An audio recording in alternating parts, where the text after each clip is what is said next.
Welcome to Equipping Leaders, a podcast where I share and discuss resources, tools, and information to equip leaders to build creative, cohesive teams through culture and leader development.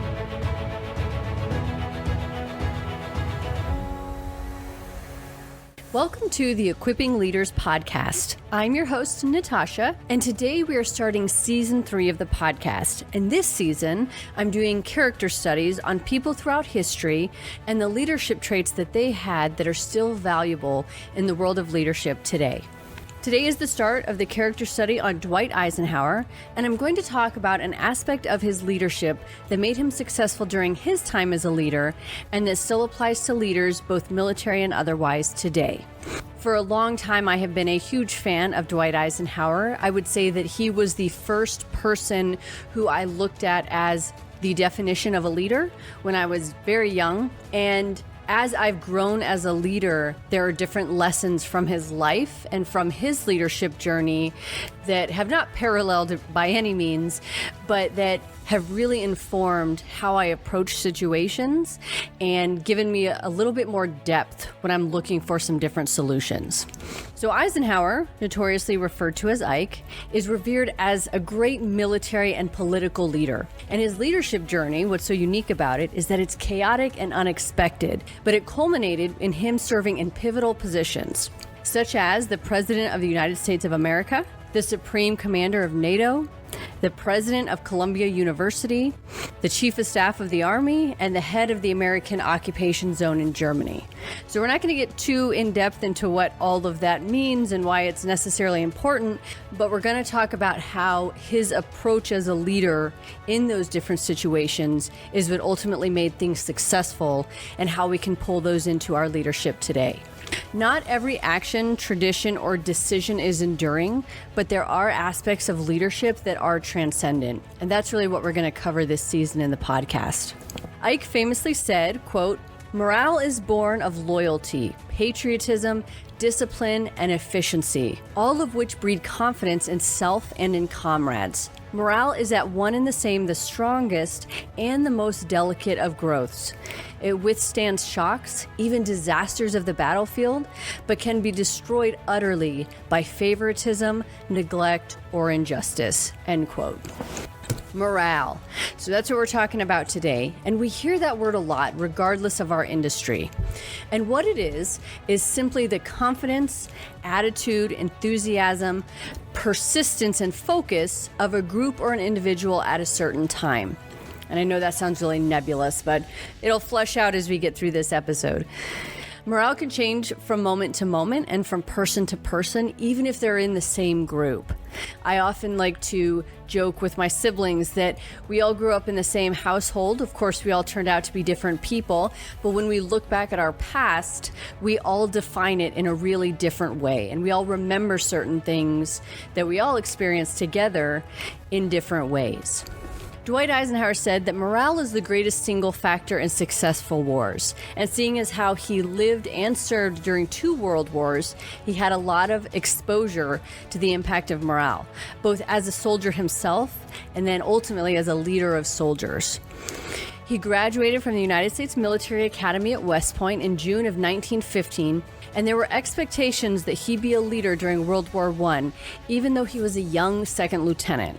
By the time World War II came along, Eisenhower was a senior ranking officer who requested and was then assigned as the Supreme Allied Commander or the Supreme Commander of NATO.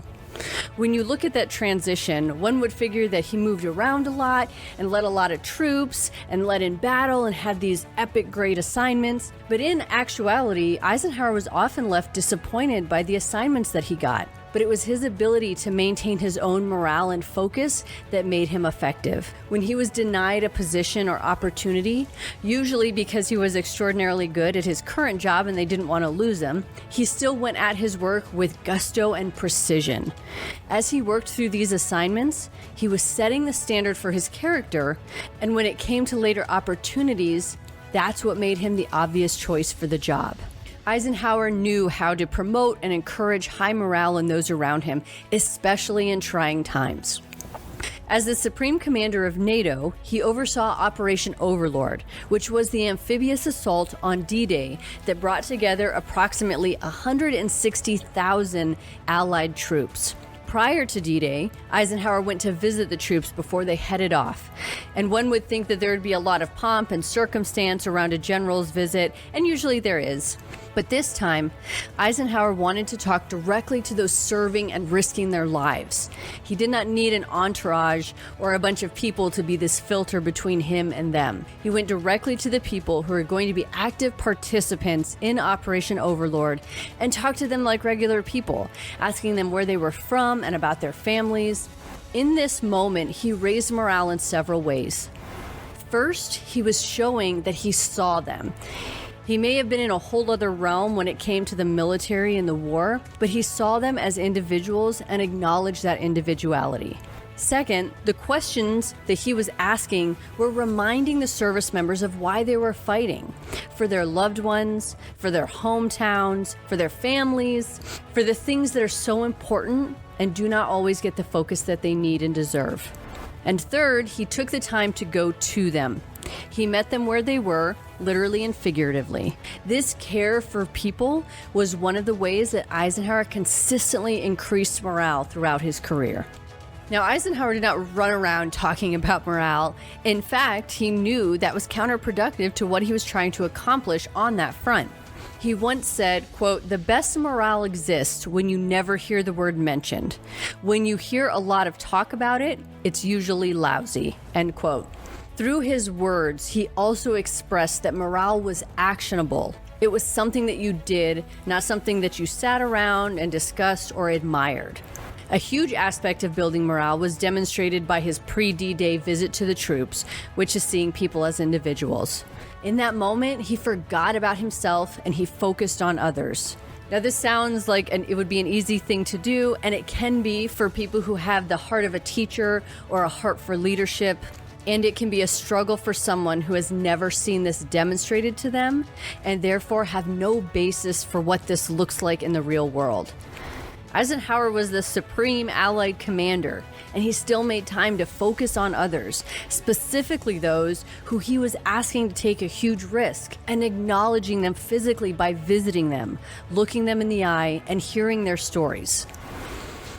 You do not have to hold a position of authority to improve morale or see people as individuals. These are the things that we can do every day, in every encounter. Morale and how we leverage it for ourselves and others is a choice. And when we see people as individuals, forget about ourselves and our own ego, we can create an environment where high morale thrives. So I want to end this episode by giving you 3 things to keep in mind when you're building morale and supporting the morale of others. The first is that morale is an ongoing effort and takes mindful and intentional care to build. Even if you built a company with the highest morale at one point, every situation and every person is unique and can change that group dynamic. You should always be working on building morale. Second, morale is in the eye of the beholder, meaning that if you want to leverage incentives or rewards as an avenue to help build morale, then the incentive or reward has to be meaningful to the individual. If it's not something that I want or something that I find valuable, that's not a reward to me. What you want and what will build your morale and bring your energy up is not going to be the same for others. And third, morale matters all the time, whether things are good or bad. If people seem to have high morale, acknowledge what it took to get them there. And if it is low, brainstorm steps on how to take it higher.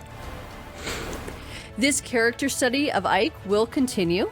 And next week, I'm going to be sharing a conversation with U.S. Army retired Major General Mark Stammer on morale and acknowledging individuality.